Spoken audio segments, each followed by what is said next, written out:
students, my name is Pranjal Tripathi standing in front of you, wishing you all a very good morning. My dear students, in the previous video I have taught you about this chapter, gravitation. I have taught you several topics related to this chapter, and in the previous video or in the last video, I was teaching some numerical examples. I have taught you example 1, example 2. Now coming on the example 3. Page number is 128. So students, open your book, page number 128, and read the question. The question says that the gravitational force between two objects is 49 Newton.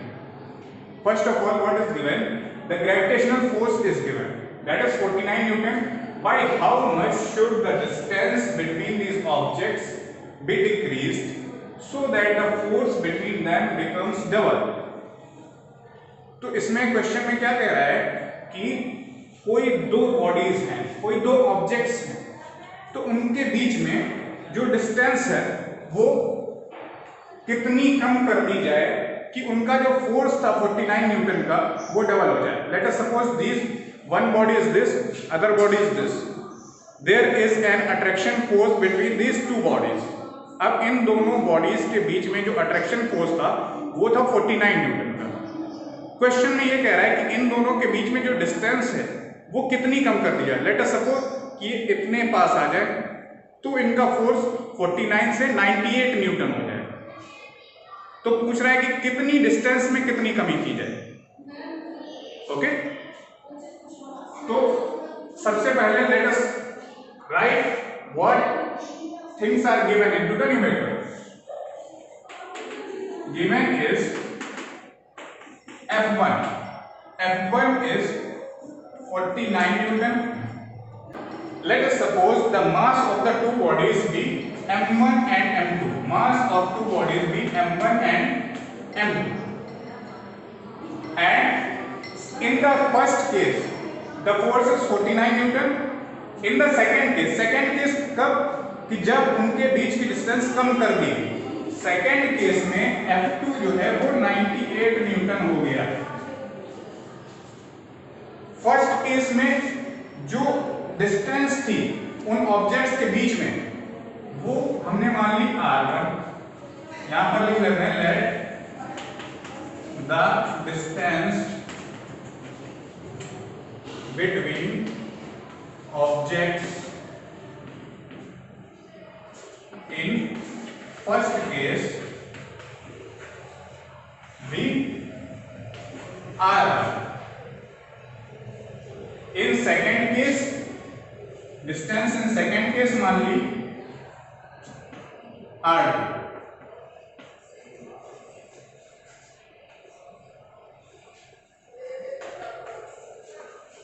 तो ये सब चीजें अभी हम लोगों ने assume कर ली. First में फोर्स गिवन है क्वेश्चन में, हम लोगों ने लेट एज्यूम किया कि जो डिस्टेंस है ऑब्जेक्ट में इनिशियली वो R1 है. सेकेंड केस में फोर्स डबल हो रहा है और उनकी डिस्टेंस जो है वो हमने R2 मान ली. तो क्वेश्चन में क्या कह रहा है कि उनके बीच की डिस्टेंस हमें निकालनी है. कितनी कम हुई डिस्टेंस वो निकालनी है. तो कम हुई तो इसका मतलब R1 माइनस R2 ये हमको चाहिए. तो हमारे पास सबसे पहले है क्या, हमारे पास है फॉर्मूला इसका ग्रेविटेशनल फोर्स का. तो सबसे पहले वही अप्लाई करते हैं. फर्स्ट केस में जो फॉर्मूला लगेगा वो लगेगा F1 is equal to G M1 M2 upon R1 square, because it is the first case. Second case में क्या होगा, F2 is equal to G M1 M2 upon R2 square, because it is second case, है ना. second case. अब let us suppose this is equation 1 and this is equation 2. अब करेंगे क्या, equation first को इक्वेशन सेकंड से divide कर देंगे. ओके, इक्वेशन फर्स्ट को इक्वेशन सेकंड से डिवाइड करने पर हमको मिलेगा क्या, अभी देखते हैं.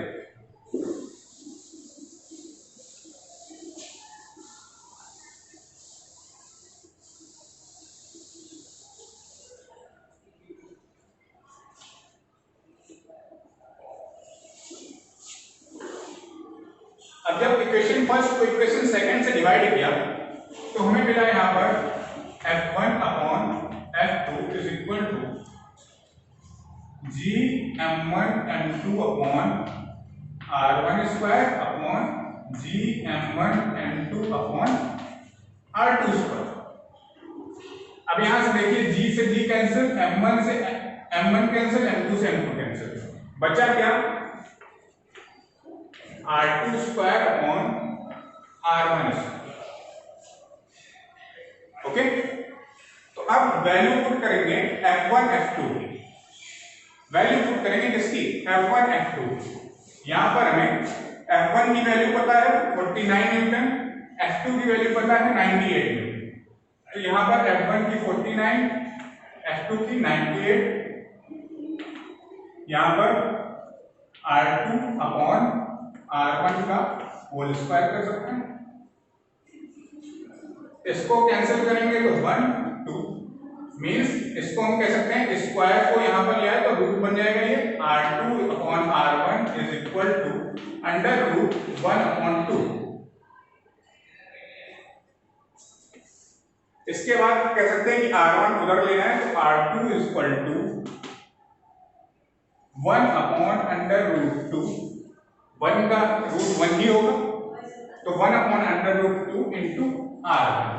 अब ये R2 और R1 के बीच में क्या आ गया, रिलेशन आ गया, और हमको चाहिए क्या था, the question was asking how much the distance will be decreased, कितना डिस्टेंस, पहले ये डिस्टेंस था फिर ये हो गया तो उनके बीच में डिक्रीमेंट कितना आया। So students we can see the distance that is decreased will be R1 minus R2। जो डिस्टेंस जो कि डिक्रीमेंट करने पर आई वो होगी R1 माइनस R2। तो क्वेश्चन में जो पूछा था डिक्रीमेंट इन डिस्टेंस, ये क्वेश्चन में पूछा था that will be equal to R1 minus R2। Initially हमने क्या बताया, इनिशियली R1 था, बाद में कम होके R2 हो गया, तो उनके बीच की कितनी कमी आई डिस्टेंस की, वो क्वेश्चन में पूछा गया। तो R1 हमें पता है, R1 को हम वैसे ही लिख लेंगे R1 माइनस R2, R2 कितना है 1 बाई रूट 2 R1। यहां पर हमें सॉल्व करने पर क्या मिला, R1 कॉमन ले लिया 1 माइनस 1 बाई रूट 2, ये मिला। अब इसको रफ कर देता हूं नीचे, फिर सॉल्व करता हूं। तो देखिए R1 under root 2 minus 1 upon under root 2। So students the decrement is this portion, decrement is this portion, means कि R1 तो था ही, फिर उसमें कितना डिक्रीमेंट हो गया, इतना, that means the decrement is root 2 minus 1 upon root. आपकी जो बुक में दिया है वो दिया है F डैश और F करके, फोर्स को इनिशियली फोर्स को F माना है, दूसरे केस में फोर्स को F डैश माना है, मैंने F1 F2 मान के किया है, तो कोई उसमें बेसिक डिफरेंस नहीं है। Okay okay students, coming on our next example, that is example number 4। The question is asking a sphere of mass 40 kg is attracted by an other sphere of mass 80 kg। Means कि दो sphere हैं, first sphere का जो मास दिया गया है वो 40 kg दिया है, सेकंड स्फीयर का मास जो दिया गया है that is 80 kg। Now with a force of 2.6 into 10 to the power minus 6 Newton, means उन दोनों के बीच का जो अट्रैक्शन फोर्स है, जो ग्रेविटेशनल फोर्स है, वो दिया गया है 2.6 into 10 to the power minus 6 Newton. Now the centers, when their centers are 30 millimeter apart, means कि उन दोनों बॉडीज के सेंटर के बीच की जो डिस्टेंस है वो कितनी है, 30 मिलीमीटर है। कैलकुलेट जी, अब हमको कैलकुलेट क्या करना है, कैलकुलेट करना है gravitational constant ji. So first of all note down the given values given is, let us suppose this mass is m1 is equal to 40 kg। बेटा देखिए आप लोग m1 m2 कुछ भी मान सकते हैं, किसी भी ऑब्जेक्ट का मास m1 मान सकते हैं, किसी भी ऑब्जेक्ट का मास m2 मान सकते हैं। ओके, तो m1 माना कि 48 kg है, late m2 is equal to 80 kg, that is given in the question, and the force is given 2.6 into 10 to the power minus 6 Newton, and the distance between their centers means the distance between the centers, that is r is given, that is equal to 30 mm. So first of all we will see that the distance between the centers of those bodies is 30 mm. It is in millimeters. First of all we have to convert it into meters. जब mm को metre में convert करेंगे तो 30 into 10 to the power minus 3 metre. 1 metre में 10 to the power 3 metre और 1 mm में 1 millimetre में 10 to the power minus 3 meters. So students, we will calculate like this: 1 meter is equal to 1000 millimeters, or we can say 1 meter is equal to 10 to the power 3 millimeter. When this 10 to the power 3 comes this side, it will be in divide.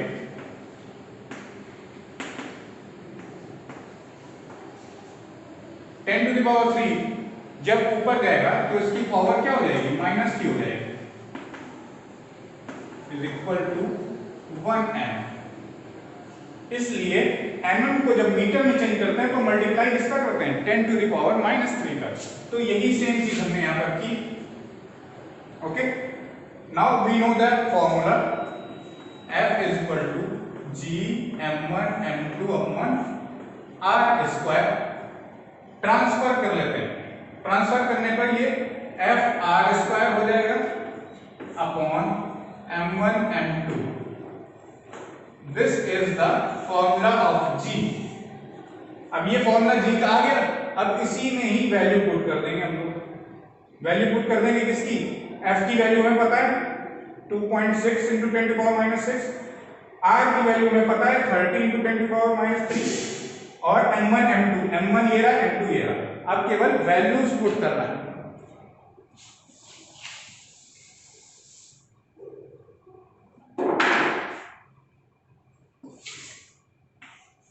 G is equal to F is given 2.6 into 10 to the power minus 6.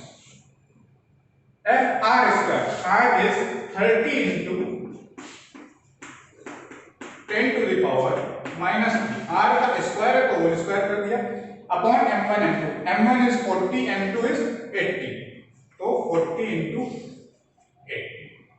अब इसको जब solve करेंगे तो देखिए 2.6 into 10 to the power minus 6 into 30 into 30 into 10 to the power minus 3 into 10 to the power minus 3, because it is square, upon 40 into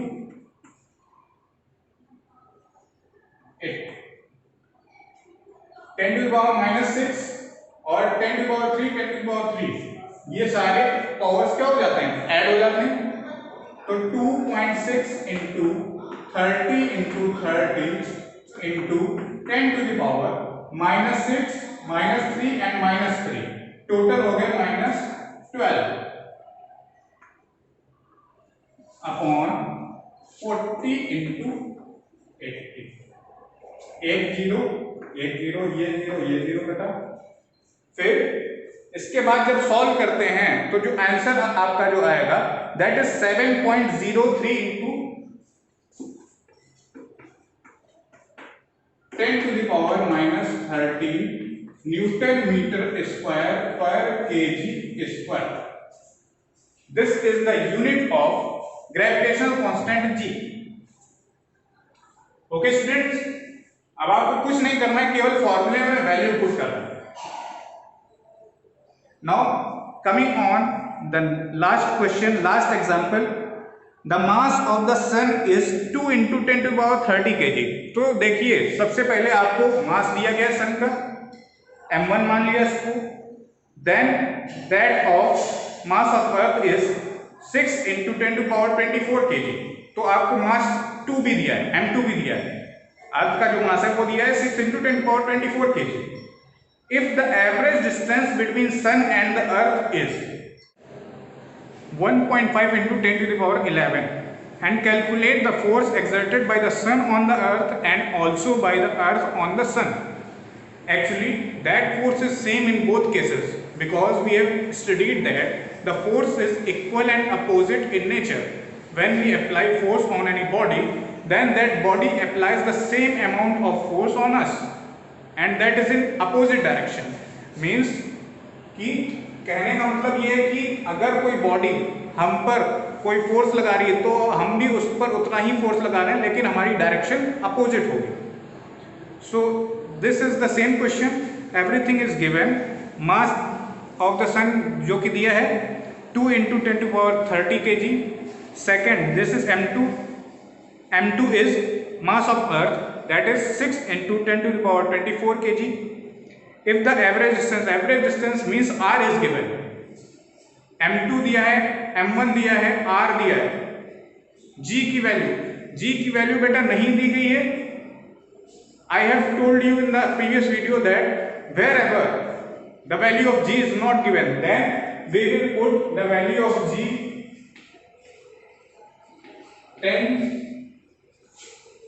6.7 into 10 to the power minus 11 Newton meter square per kg square. This value. Okay.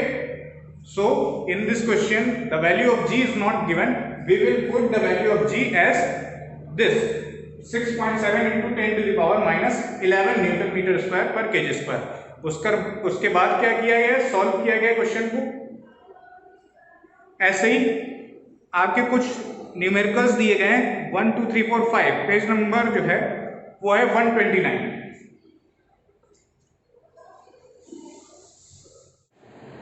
So students, open your page number 129. There are 5 numericals given.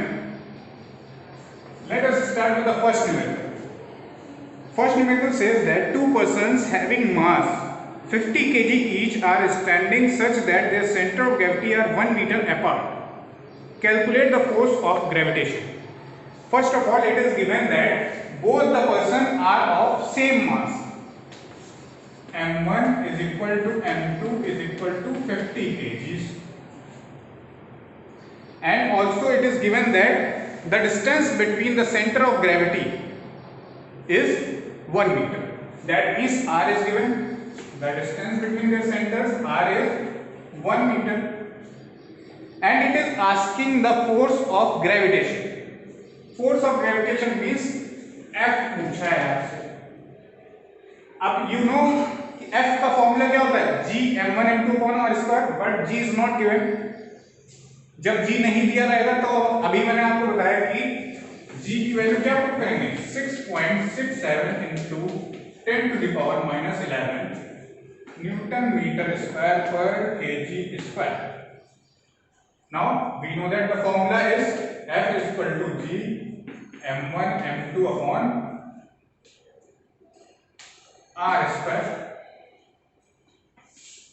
We will put the formula, we will put the values in this formula. 6.67 into 10 to the power minus 11 into 50 into 50 upon r square. R is 1 into 1. R is what? 1 meter. Put किया हमने values, तो 6.67 into 2500 into 10 to the power minus 11. अब इसको आप solve करिएगा, जो भी answer आएगा आपका ये न्यूटन में होगा. This is the force of gravitation. Okay, now coming on our second question. second question is saying that calculate the force of gravitation between the sun and the earth. सन और अर्थ के बीच में force of gravitation आपको calculate करना है।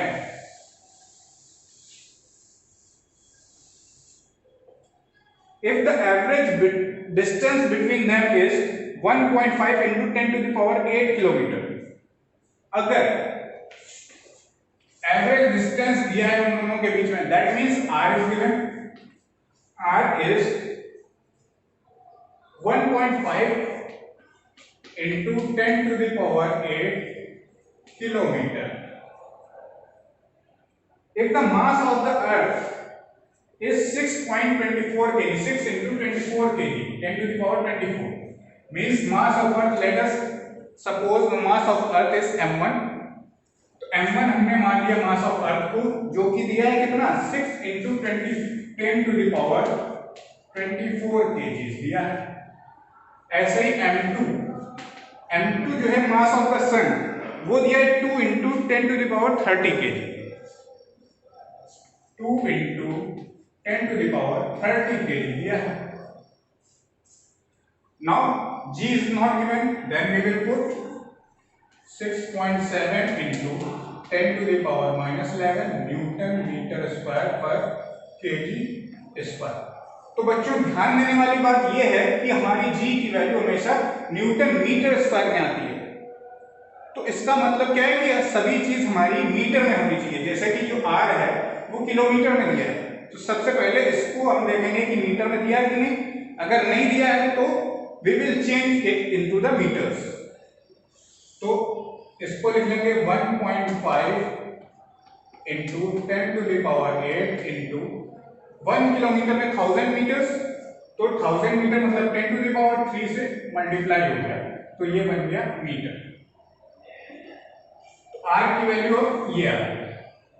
Now we will put these values into the formula g m1 m2 upon r square. g is 6.67 into 10 to the power minus 11. m1 is what? 6 into 10 to the power 24 into 2 into 10 to the power 30 upon r square. R is what? 1.5 into 10 to the power 8 और 3 11 powers add हो गई। अब इसका square. अब बच्चों क्या करेंगे, इसको सॉल्व करेंगे, जो आंसर आएगा that is your force of gravitation between sun and the earth. Okay, now coming on the third question.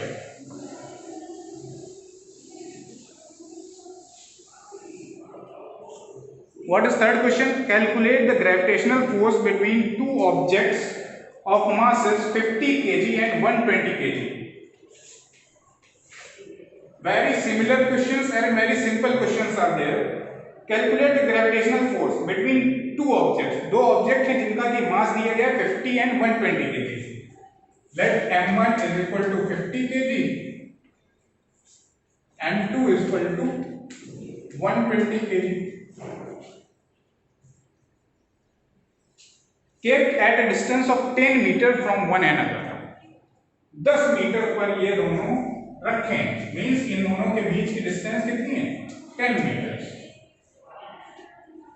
Find क्या करना है? Force of gravitation. तो सबसे पहले g की वैल्यू नहीं दी गई है, मान लेंगे हम 6.7 into 10 to the power minus 11 newton metre square पर kg square. Now we know that the formula is F is equal to G m1 m2 upon r square. Now we will put these values 6.7 into 10 to the power minus 11. m1 is 50, m2 is 120, and the distance between them is 10. And you can see it is already in meters. Then there will be no difference in this value. We will put 10 square. तो ये क्या हो जाएगा 6.7 into 5 into 12 60 दो zero हो गया 10 to the power minus 11। ये 10 to the power 2 means square है, ऊपर जाएगा पावर किसकी हो जाएगी माइनस की।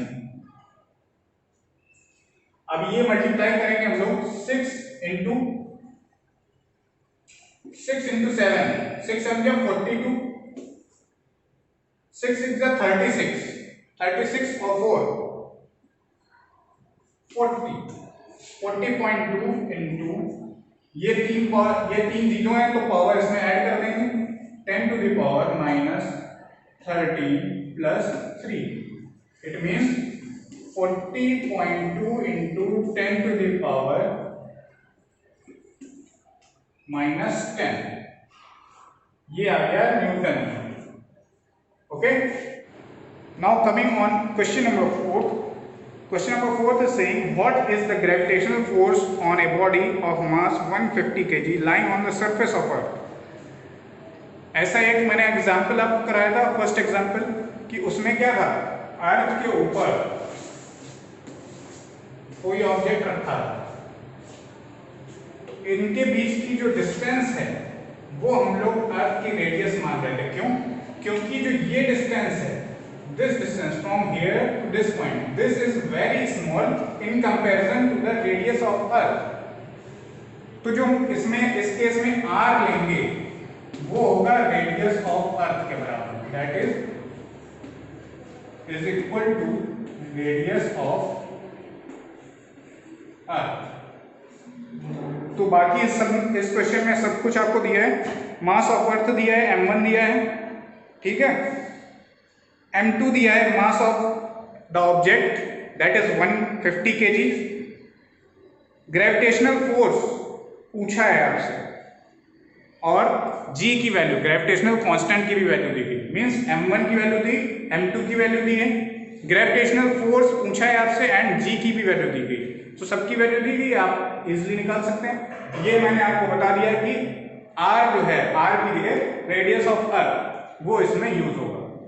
क्यों? ये भी बता दिया हमने कि यूजली हम लेते हैं कि सेंटर टू सेंटर डिस्टेंस जो है उनके बीच में, बट जो ऑब्जेक्ट है 150 kg का जो ऑब्जेक्ट है उसकी यहां से सेंटर से अर्थ के सरकमफेरेंस तक की जो डिस्टेंस है वो बहुत कम होगी, इतनी कम होगी कि उसको हम नेग्लिजिबल मान सकते हैं अर्थ की रेडियस के कंपैरिजन में, क्योंकि अर्थ तो बहुत बड़ी है।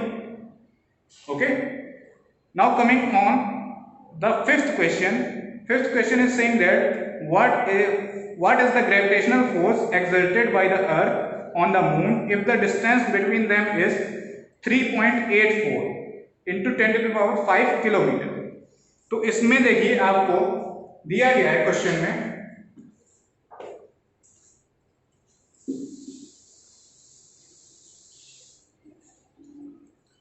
में आपको दिए गए हैं, सबसे पहले दी गई डिस्टेंस r दी गई है कितनी 3.84 into 10 to the power 5 kilometre. अब सबसे पहले देख लेंगे ये किलोमीटर है, इसको मीटर में चेंज कर लेंगे, 3.84 into 10 to the power 5 into 10 to the power 3 metres. ये कितना हो गया 3.84 into 10 to the power 8 metre. अब मास ऑफ अर्थ भी दिया है, m1 दिया है, मास ऑफ द मून दिया है और ग्रेविटेशनल कांस्टेंट की वैल्यू हमको पता है, तो सीधे सीधे फॉर्मूले में रखेंगे F = g m1 m2 upon r। r की वैल्यू दी है, m1 m2 की आपको क्वेश्चन में दी है, g की वैल्यू हमको पता है 6.7 into 10 to the power -11 newton metre square पर kg स्क्वायर। तो ये सारी वैल्यूज पुट करके आप आंसर फाइंड करेंगे इसका। Okay, if you have any kind of doubt, any problem, then you can ask me on WhatsApp. Okay.